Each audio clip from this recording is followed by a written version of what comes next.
A'udzu billahi minasyaitonir rajim. Bismillahirrahmanirrahim. Allahumma shalli ala sayyidina Muhammad wa ala ali sayyidina Muhammad. Alhamdulillahi rabbil alamin wal aqibatu lil muttaqin wala udwana ila ala zalimin. Wassalatu wassalamu ala asrafil anbiya'i wal mursalin wa ala alihi washabbihi ajmain. Assalamualaikum warahmatullahi wabarakatuh. Alhamdulillah, insyaAllah pada kesempatan kali ini saya akan membawakan kepada anda hikmah mengenai mahabbah Rasulullah Sallallahu Alaihi Wasallam dalam hal berjabat tangan. Adab-adab berjabat tangan. Alhamdulillahirabbil alamin. Saudara yang dimuliakan Allah Subhanahu wa taala, sempena bulan Maulid Nabi sallallahu alaihi wasallam ini, marilah kita tingkatkan usaha mahabbah kita kepada Rasulullah sallallahu alaihi wasallam. Amatlah mustahil rasa cinta dan ketaatan kita pada Rasulullah sallallahu alaihi wasallam dapat terlaksana jika tanpa mentauladani akhlak beliau sallallahu alaihi wasallam. Dan amat mustahil pula kita dapat mentaati Allah SWT tanpa mengikuti cara kekasihnya dalam hal mentaati perintahnya. Duhai saudara yang dimuliakan Allah SWT, marilah kita mengenal akhlak Rasulullah Sallallahu Alaihi Wasallam supaya dengannya kita dapat mencontohi akhlak Rasulullah Sallallahu Alaihi Wasallam dan dapat mengamalkannya dalam kehidupan seharian kita. Pada kesempatan kali ini, marilah kita mempelajari, mengenal cara Rasulullah Sallallahu Alaihi Wasallam dalam hal berjabat tangan.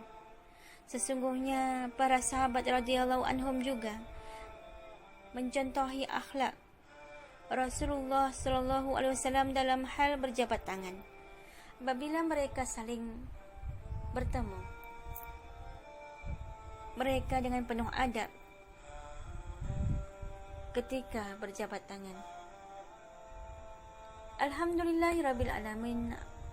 Adapun adab-adab sunnah ketika berjabat tangan ialah, yang pertama tentulah didasari dengan niat ikhlas kerana mengharapkan keredaan Allah Subhanahu wa taala.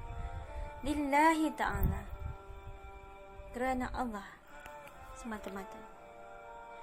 Dan yang kedua ialah dengan menggenggam tapak tangan kanan ke atas tapak tangan kanan seseorang yang kita hendak berjabat tangan,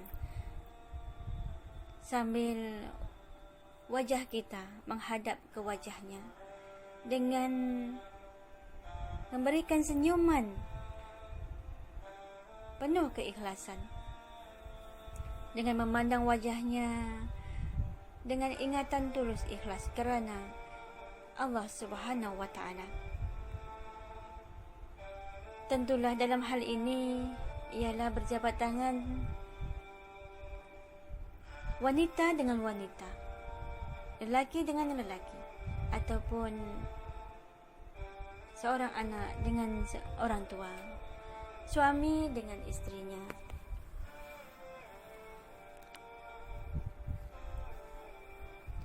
Dan dapat kita berjabat tangan dengan saudara mara kita, jiran tetangga, ataupun sahabat kita. Alhamdulillahirabbil alamin. Dan yang ketiga ialah berjabat tangan hendaklah dengan memuji Allah Subhanahu wa taala, dengan mengucapkan rasa syukur kita, yaitu mengucapkan kalimah Alhamdulillah, Alhamdulillah, kemudian beristighfar dengan menyebut Yaghfirullahu lana walakum, Yaghfirullahu lana walakum. Saya ulangi sekali lagi, Yaghfirullahu lana walakum. Kemudian mendoakan Allahumma atina fid dunya hasanah wa fil akhirati hasanah wa qina adzabannar. Dan yang terakhir ialah dengan berselawat kepada Nabi sallallahu alaihi wasallam Allahumma salli ala Sayyidina Muhammad wa ala ali Sayyidina Muhammad. Alhamdulillahirabbil alamin. Demikianlah adab-adab ketika bersalaman ataupun berjabat tangan. Sesungguhnya dalam berjabat tangan terdapat fadilat keutamaan yang sangat besar, sangat luar biasa kehebatannya, terutama bagi orang-orang yang beriman pada Allah Subhanahu wa taala, yang mentaati perintahnya, sebagaimana yang telah disyariatkan untuk mengikuti sunnah Rasulullah sallallahu alaihi wasallam. Sebagaimana itulah Allah Subhanahu wa taala turunkan rahmat dan keberkatannya pada umat Rasulullah sallallahu alaihi wasallam yang mahu meyakini dan mahu mengamalkannya dengan sungguh-sungguh penuh keikhlasan kerana mengharapkan keredaan dari Allah Subhanahu wa taala dan mengharapkan keredaan Rasulullah sallallahu alaihi wasallam. Sesungguhnya suatu kerugian apabila kita tidak mengamalkan sunnah Rasulullah sallallahu alaihi wasallam dalam hal berjabat tangan, kerana sesungguhnya hilanglah keberkatannya, kerana sesungguhnya kita tidak akan memperoleh fadilat-fadilatnya, dan tentulah kita akan menjadi orang yang rugi.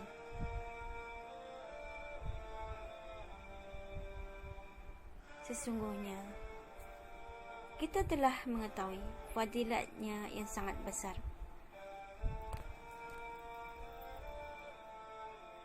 Apabila kita mengamalkannya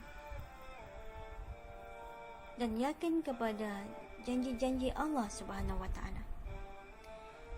Di antara fadilat dalam berjabat tangan ataupun bersalaman ialah bersalaman dapat meredakan dan menghilangkan permusuhan, perpecahan sesama saudara, menghilangkan sifat-sifat buruk seperti hasad dengki sesama saudara.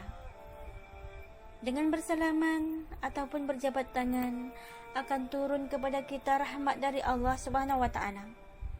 Dengan bersalaman pula akan dihilangkan sifat yang buruk dan menumbuhkan sifat yang mulia seperti saling menghormati, saling menyayangi, saling mengingati, tumbuh rasa ihsan, menguatkan perasaan kasih sayang sesama kita. Dengan bersalaman akan mengeratkan ikatan silaturahim sesama kita, memperbaiki ikram muslimin. Dengan bersalaman pula berarti kita telah melaksanakan sunnah Rasulullah sallallahu alaihi wasallam. Dan juga dengan bersalaman kita akan memperoleh pahala kebaikan dari Allah Subhanahu wa taala. Dan yang paling penting ialah usaha untuk mendapatkan keredaan dari Allah Subhanahu wa taala. Sesungguhnya dengan bersalaman juga dapat menggugurkan dosa-dosa sebagaimana gugurnya daun-daun kering di musim kemarau. Sebagaimana hadis dari Al-Bara bin Azib radhiyallahu anhu, dia berkata bahawa Rasulullah sallallahu alaihi wasallam bersabda, "Ma min muslimaini yaltaqiyani fayatasafahani illa ghufira lahuma qabla an yaftariqa." Tidaklah dua orang muslim saling bertemu kemudian berjabat tangan kecuali akan diampuni dosa-dosa mereka berdua sebelum mereka berpisah. Hadis riwayat Abu Dawud dan Tirmizi, dan diriwayatkan pula oleh Ibnu Majah, Ahmad dan sebagainya. Alhamdulillahirabbil alamin. Saudara yang dimuliakan Allah Subhanahu wa taala, marilah kita perbaiki amal kita seharian, akhlak kita seharian, supaya kita dapat menjadi hamba Allah Subhanahu wa taala yang lebih baik.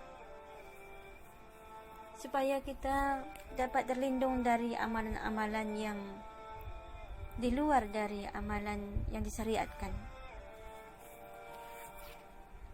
Alhamdulillahirabbil alamin. Demikianlah, semoga kita dapat menerima panduan ini dengan hati yang ikhlas, karena mengharapkan keridhaan Allah Subhanahu wa taala, karena sesungguhnya nasihat itu sangat bermanfaat bagi orang yang beriman. Alhamdulillahirabbil alamin. Demikianlah, semoga setiap amal kebaikan kita diredai oleh Allah Subhanahu wa taala, baik di dunia maupun di akhirat. Subhanakallahumma wa bihamdika asyhadu an la ilaha illa anta astaghfiruka wa atubu ilaik. Maha suci Engkau ya Allah, dan dengan memujimu aku bersaksi bahwa tiada Tuhan yang berhak diibadahi dengan benar selain Engkau. Aku memohon ampun dan bertaubat kepadamu. Amin amin ya rabbal alamin. Alhamdulillahirabbil alamin. Terima kasih karena setia menonton. Mohon maaf jika ada kesalahan dan kekurangan dalam penyampaian. InsyaAllah kita akan bertemu kembali di lain kesempatan. Jazakumullah khairan katsira wa jazakumullahu ahsanal jaza. Wabillahi taufiq wal hidayah. Wassalamualaikum warahmatullahi wabarakatuh.